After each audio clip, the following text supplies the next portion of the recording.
Restaurando mi família.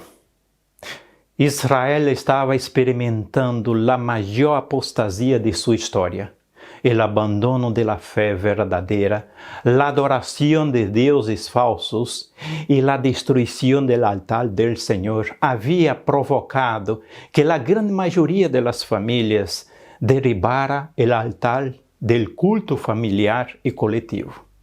Já não se adorava a Jeová em Israel. Em estas condições, Deus chamou a Elias para reconstruir o altar del Senhor. Então Elias dijo a todo el pueblo: acercaos a mí. E ele reparou o altar del Senhor, que estava arruinado, e tomando Elias 12 piedras, conforme al número de las tribus de los hijos de Jacob, al cual había sido dada palabras del Señor diciendo: Israel será tu nombre. El altar es un símbolo de la adoración verdadera y su reconstrucción con las piedras desmoronadas, esparcidas, significa que cada miembro de la familia está llamado a ser parte del altar y tabernáculo de la casa de Cristo. Pedro escreveu a la iglesia: vosotros también, como piedras vivas, son edificados una casa espiritual y un sacerdocio santo para ofrecer sacrificios espirituales agradables a Dios por Jesús Cristo. El verdadero cristiano es piedra viva em el altar de Deus. Malaquias profetizou que o profeta Elias vendria em uma grande missão como a mais grande de todas as señales. E aqui, eu os envio a Elias, el profeta, antes que venga el dia del Senhor, grande e terrível. Ele convertirá el corazón de los padres a los hijos y el corazón de los hijos a los padres, para que yo no venga y hierra con destrucción la tierra. Elías vendría, Juan el Bautista, al preparar el pueblo para poder recibir a Jesús. Los mensajes siempre han sido de decisión y reconstrucción y también dirigida a la familia. Juan el Bautista foi a Herodes e lhe dijo: estás quebrantando el séptimo mandamiento y vives con la esposa de tu hermano. Al igual que en esta relación tipológica, el primer Elías llegó a un momento dramático de la historia de Israel, cuando se requeriría una reforma que también estaba relacionada con la familia. Aunque Jezabel vivia em um ambiente de total apostasia e rebelião em la adoração a Baal, Acabe não se molestou em unir-se em matrimônio com esta mulher que era inimiga de Deus e de seu povo. Foi então quando Deus chamou Elias para reconstruir a verdadeira religião entre as famílias. E ele reparou o altar del Senhor que estava arruinado. E tomando Elias 12 piedras, conforme o número de las tribus de los hijos de Jacob, edificou com las piedras um altar em el nombre del Senhor. Primeira piedra em la reconstrução de la familia, unidade. Mateus capítulo 19, versículo 5. E ele dijo: porque dejará el hombre a su padre y su madre, y se unirá a su mujer, y será los dos en una sola carne. Nadie debe perder su identidad personal en la nueva relación que se establece. No puedes perder de vista ni al autor ni al modelo, porque cuando cambias el modelo, cambiarás las bases. Y a partir de estos cambios, el resultado será la desunión. En el modelo original de la familia, encontramos esta unión de la primera pareja, Adán y Eva. Y dijo el hombre, esta vez hueso de mis huesos y carne de mi carne, y esta será llamada varona, porque del varón fue tomada, y será una sola carne. La unidad familiar, por lo tanto, la construye Dios desde el principio. Esto implica que el marido y la mujer, como padre y madre, son los principales responsables de dar forma a la unidad familiar y debe actuar como un instrumento unificador. Los signos que se emiten en las relaciones cotidianas como las expresiones de afecto y amor entre los esposos son la referencia y solo Dios podrá proveer este ambiente fraterno. Recordemos que nuestra casa es la primera escuela y la primera iglesia donde Dios comienza a actuar en nuestra formación como creyentes y como ciudadanos. Debemos transformar nuestra casa en una casa que sirva al Señor. Josué 24:15. La segunda piedra, responsabilidad. Mateo capítulo 19, versículo 6. Por lo tanto, lo que Dios juntó, no lo separe el hombre. En el matrimonio hay 3 socios, Dios y cada uno de los cónyuges. Por lo tanto, somos responsables ante el Criador mismo y ante el otro cónyuge por cada acto realizado en la delicada relación matrimonial. Debemos dar cuenta a Dios. Él no aprobará ninguna injusticia o violación de la santidad en el matrimonio. Esta es nuestra responsabilidad. La tercera piedra, paciencia. Apocalipsis capítulo 14, versículo 12. La paciencia es la virtud que mantiene unidas a las parejas y alivia la fricción que surge con la vida matrimonial. Es a través de la paciencia como una persona puede soportar los grandes problemas y también las pequeñas molestias de cada día. Una persona paciente todo lo sufre, todo lo cree, todo lo espera, todo lo soporta. La persona paciente tolera las faltas, a los fracasos de los demás y se calma ante los contratiempos. Una familia en cuyo seno se manifiesta amor a Dios y de los unos por los otros, cuyos miembros no se irritan, sino que son pacientes, tolerantes y amables, es un símbolo de la familia celestial. Sus componentes comprenden que son parte de la gran familia del cielo. Mediante las leyes de dependencia mutua, se les enseña a confiar en la gran cabeza de la iglesia. Cuarta piedra, cortesia. Provérbios capítulo 11, versículo 25. La cortesia es una virtud que abre el camino a la felicidad. Se manifiesta en actos de bondad, amor y amabilidad. La cortesia es tratar a los demás como nos gustaría que nos tratara a nosotros. La persona descubre 1000 pequeñas formas de complacer al otro. Ella no trata a otros de manera tosca o grosera. La cortesía y la bondad son lenguaje que los sordos pueden oír y los mudos pueden hablar.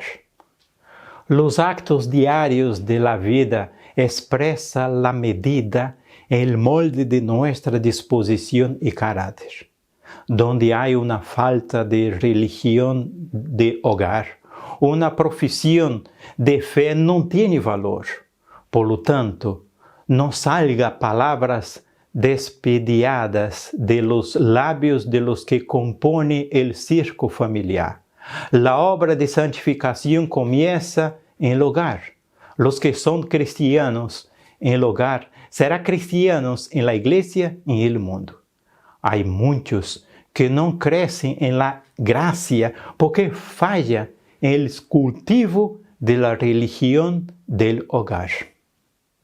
Nuestra religión será inútil si no manifestamos mansedumbre, bondad, cortesía en el hogar. Si hubiese más religión genuina en la familia, habría más poder en la iglesia. Quinta piedra, pureza. Mateo capítulo 5, versículo 8. La pureza es la esencia de un cristianismo transparente y genuino.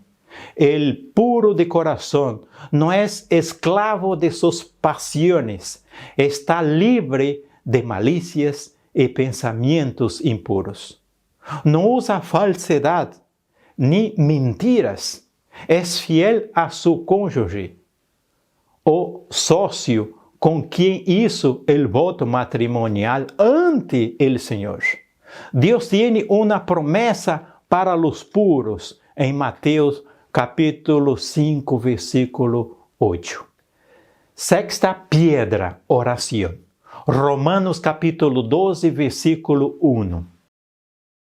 Cada mañana y cada tarde se ofrecía sobre el altar un cordero de un año, con las oraciones apropiadas, para simbolizar la consagración diaria a Dios de toda la nación y su constante dependencia de la sangre expiatoria de Cristo.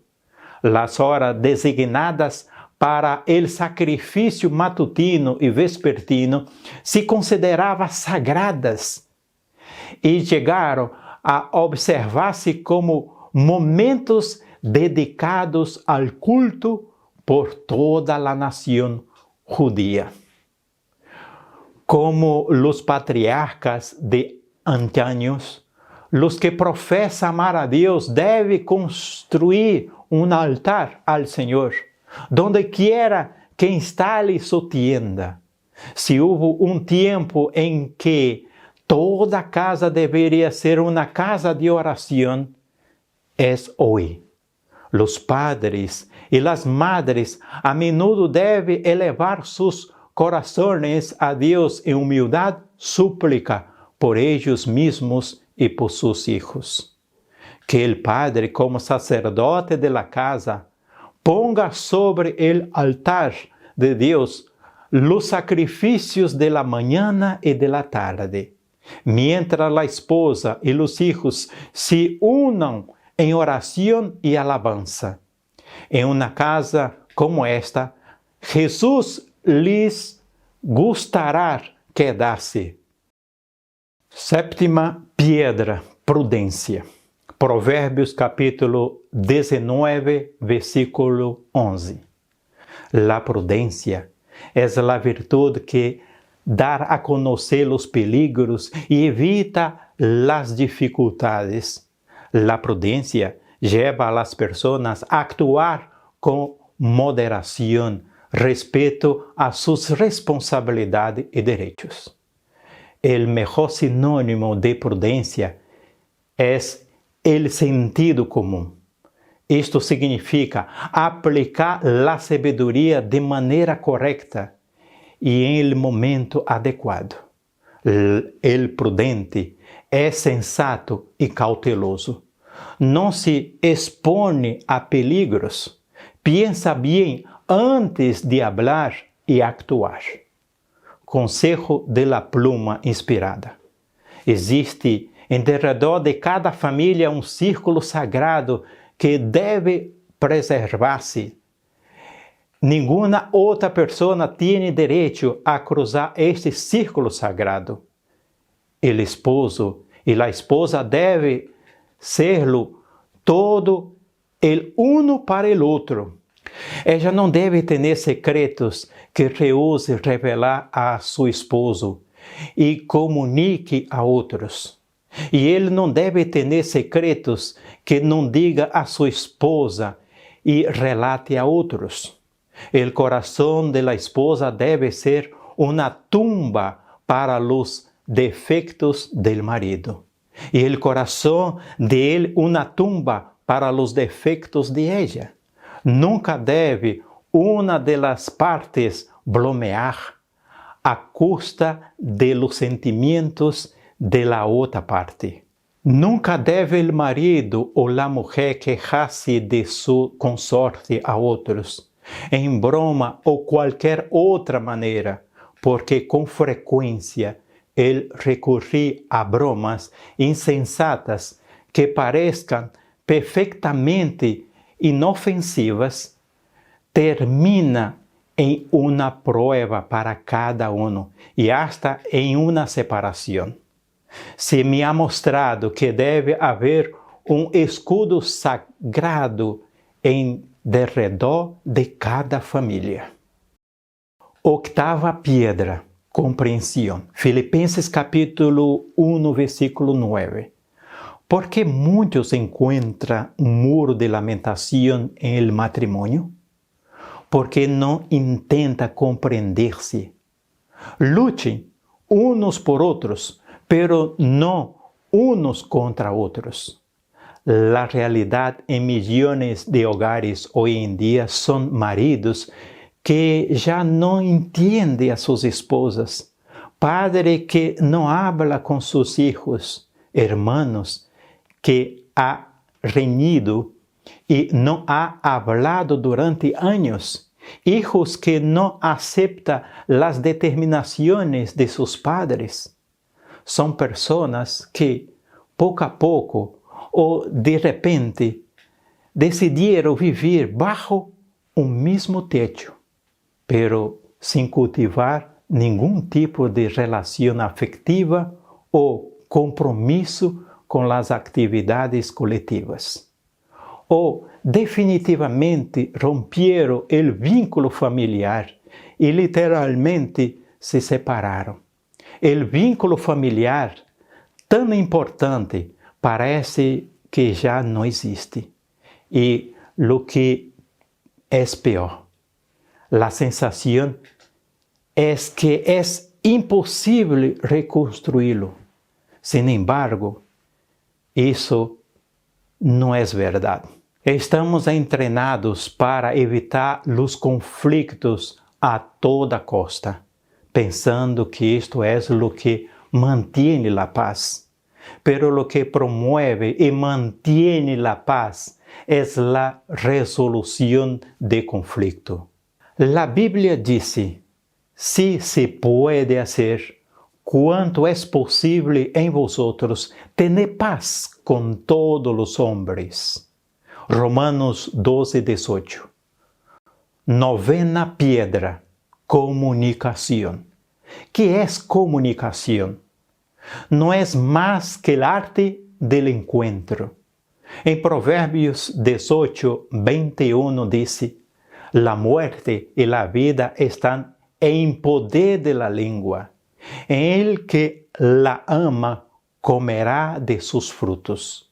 Já seja muerte ou vida, felicidade ou infelicidade, todo depende de como nos comuniquemos. O silêncio é instrumento que se utiliza em muitos matrimônios em el momento equivocado. A indiferença, a menudo, hacia los sentimentos de la esposa e la negativa a dialogar com ella pode levar ao fracasso del matrimonio. El silencio impuesto por el hombre puede llevar a la quiebra del matrimonio y matarlo lentamente. Una de las mayores preocupaciones de una mujer no es que su marido resuelva todo, sino que la escuche. Porque muchos matrimonios no resisten la prueba del tiempo, porque tolera lo que molesta y no crea un clima de diálogo. Somos seres comunicables y esto se aplica especialmente al matrimonio. 10ª piedra, perdón. Mateo 5, 23 y 24. El propósito de Dios al crear la familia fue su alabanza, que su gloria se esparciría por toda la tierra. Por lo tanto, cualquier ataque a la familia es un ataque a Dios. Vivimos en una época en que las familias están siendo terriblemente atacadas por flechas que vienen de todas las direcciones. Satanás ha hecho todo usando sofisticadas estrategias y armas para debilitar y destruir la familia que Dios creó. También nuestra dureza de corazón, que no es más que orgullo, amargura y dificultad para perdonar con la misma medida del perdón con que Dios nos ha perdonado en Cristo Jesús. Esto ha provocado muchos disturbios en las familias.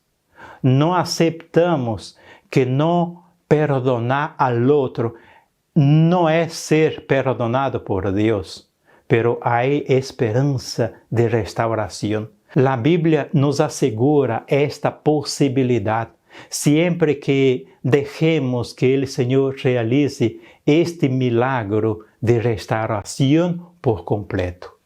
Nuestras familias pueden ser una bendición en las manos de Dios. El pastor Dinart Barradas, de la Universidad de la Familia, señala que la hipocresía perjudica la confianza y esto afecta la transparencia en las relaciones. Asimismo, la dureza del corazón es el mayor enemigo de la restauración familiar. El que comete un error y no logra responsabilizarse de sus ofensas, al igual que el que ha sido ofendido, no busca perdonarle. Restaurar una familia o un matrimonio que se ha destruido inevitablemente requiere ejercitar el perdón. El perdón es sin duda la palabra-chave en el proceso de reconstrucción de los lazos familiares. Pablo guió en Colosenses 3:13. Soportando-os y perdonando-os los unos a los otros. Sin perdón no hay forma de dar el primer paso. El arte de saber perdonar debe ser aprendido por todo cristiano que quiere ser feliz. Perdonar no es una opción, es una realidad. Hay unas palabras mágicas que abren las puertas de la felicidad. Me equivoqué, lo siento, perdóname, estoy muy triste porque le lastimé. Pero recuerda algo aún más importante. Saber perdonar es muy bien, pero saber no ofender es mucho mejor. 11ª piedra, amor. 1 de Corintios capítulo 13, del 1 al 13. La Biblia habla de un nuevo tipo de preponderancia en el matrimonio. Por lo tanto, es el amor, un dominio sin dominio, una dedicación completa al bienestar del ser querido, así como a Cristo con su iglesia. El verdadero amor es más que un simple sentimiento, es un principio. El amor que se basa únicamente en los sentimientos no tiene esperanzas de continuar durante toda la vida. Sin embargo, el amor que se basa en principios no solo durará, sino que enfrentará cualquier problema o prueba. Dios utilizará la familia como el entorno en que tendrá lugar la formación en el desarrollo de los valores éticos, morales, sociales, espirituales y religiosos. El hogar puede ser sencillo, pero puede ser siempre un lugar donde se pronuncien palabras alentadoras y se realice acciones bondadosas, donde la cortesía y el amor sean hóspedes permanentes. El cristiano debe cultivar el amor y la ternura en el hogar. Pablo dice: vestíos, pues, como escogidos de Dios, santos y amados, de entrañas de misericordia, de benignidad, de humildad, de mansedumbre, de tolerancia. El amor es responsable de eliminar la mayoría de los problemas en las relaciones matrimoniales. La familia terrestre es una representación de la familia celestial.